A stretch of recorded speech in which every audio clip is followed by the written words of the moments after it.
Operation टायगरचा पहिला मोठा अंक पूर्ण झालाय. ठाकरेंच्या शिवसेनेतील 6 खासदारांनी एकनाथ शिंदेंच्या उपस्थितीत शिंदेंच्या शिवसेनेत प्रवेश केलाय. एवढंच नाही तर शिंदेंनी हे ऑपरेशन यशस्वी झाल्याचं देखील जाहीर केलंय. पण एक प्रश्न आता सगळ्यांच्या मनात आहे, ते म्हणजे हे इथेच थांबणार आहे का, की आता ठाकरेंचे आमदार सुद्धा शिंदेंच्या रडारवर आहेत? अशा पद्धतीच्या चर्चा देखील आता राजकीय वर्तुळात सुरू झाल्यात. परंतु असं असलं तरी दुसरीकडे आमदारांच्या फोडाफोडीला महायुतीचा विरोध असल्याचं बोललं जात आहे. याबद्दलच आपण अधिक जाणून घेणार आहोत या व्हिडिओच्या माध्यमातून. दरम्यान चॅनलवर नवे आला असाल तर इकडे खाली दिसत असलेल्या सबस्क्राईब बटनवर लगेच क्लिक करा. तर ऑपरेशन टायगर बद्दल बोलताना उपमुख्यमंत्री एकनाथ शिंदे असं म्हणाले की आम्ही कोणतंही ऑपरेशन अर्धवट सोडत नाही, ते फुल प्रूफ करतो. 2022 मध्ये 40 आमदारांचा चौकार मारला होता आणि आता 6 खासदारांचा षटकार मारलाय, असं शिंदे म्हणाले.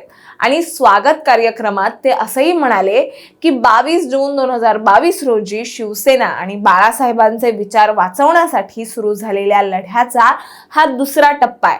म्हणजेच आणखीन टप्पे येण्याचे संकेत शिंदे स्वतःच देतात.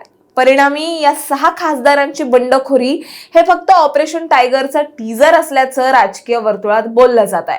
त्यामुळे येत्या काळात ठाकरेंचे आमदार सुद्धा फोडले जाऊ शकतात.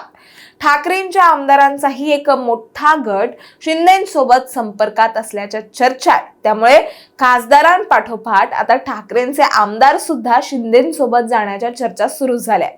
शिंदे सेनेने असा दावा केलाय की ठाकरेंच्या शिवसेनेतील 16 आमदार थेट त्यांच्या संपर्कात आहेत. शिंदे गटाचे नेते रामदास कदम आणि संतोष बांगर यांनी दावा केलाय की आगामी काळात ठाकरे गटाचे आणखीन 14 आमदार आणि 1 खासदार शिंदे गटात प्रवेश करणार आहेत. आणि एवढंच नाही तर रामदास कदम यांनी 2029 पर्यंत एकही आमदार उद्धव ठाकरेंसोबत शिल्लक राहणार नसल्याचा मोठा दावा केला. आता तसं बघायला गेलं तर हे सगळे शिंदे गटाचे दावे आहेत. ते किती प्रत्यक्षात येतात हे येणारा काळच सांगेल. मात्र दुसरीकडे महायुतीत या फोडाफोडीला विरोध होत असल्याचं दिसतंय. राज्यात महायुतीकडे 288 पैकी 236 आमदार आहेत, म्हणजे जवळपास 2/3. त्यामुळे निधीमध्ये सत्तेत आणखीन कोणी वाटेकरी नको अशी भावना महायुतीचेच आमदार स्वतः व्यक्त करताना दिसत आहेत. तुम्हाला सांगते, लोकसभेत केंद्र सरकारला संख्याबळ वाढवण्यासाठी खासदारांची गरज होती आणि त्यासाठीच ऑपरेशन टायगर राबवलं गेलं, जेणेकरून ते केंद्रात आणखीन 2 जागांवर दावा करू शकतात. पण राज्यात मात्र महायुतीकडे बहुमताहूनही जास्त जागा आहेत. पक्षीय संख्याबळ आपण बघितलं तर भाजपकडे 132 जागा आहेत, शिंदे सेनेकडे 57 जागा आहेत, तर अजित पवारांच्या राष्ट्रवादीकडे 41 जागा आहेत. इतक्या मोठ्या बहुमताने सत्ता चालवताना आणखी आमदारांची गरज राज्य विधानसभेत तशी नाहीच. त्यामुळे फोडाफोडीला विरोध महायुतीच्या आतूनही येतोय असं बोललं जात आहे. परिणामी एकीकडे आणखीन आमदारांना सोबत घेण्याबाबत महायुतीचे काही नेते नकार घंटा वाजवतायत, पण ठाकरेंनी ऑपरेशन टायगरची धास्ती घेतलेली दिसते. जसे खासदार फुटले तसे आमदार फुटू नयेत म्हणून ठाकरेंनाही मोर्चेबांधणी सुरू केली आहे.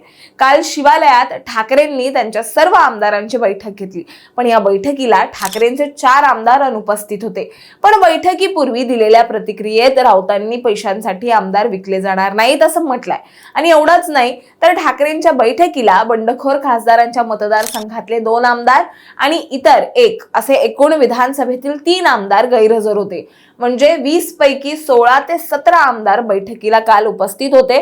त्यामुळे ऑपरेशन टायगरचा दुसरा अंक म्हणजे आमदारांचा बंड असणार का, हा देखील प्रश्न आता या निमित्ताने उपस्थित होतोय. पण दुसरीकडे महायुतीतच याला आता मवाळ का असेना पण विरोध होताना दिसतोय. आणि या सर्व घडामोडीकडे पाहता तुम्हाला काय वाटतं? ठाकरेंचे आमदार खरंच फुटतील का? हे आम्हाला कमेंटमध्ये नक्की सांगा. आणि अशाच माहितीपूर्वक व्हिडिओ बघण्यासाठी लगेचच सबस्क्राईब करा प्राईम टाइम महाराष्ट्रला.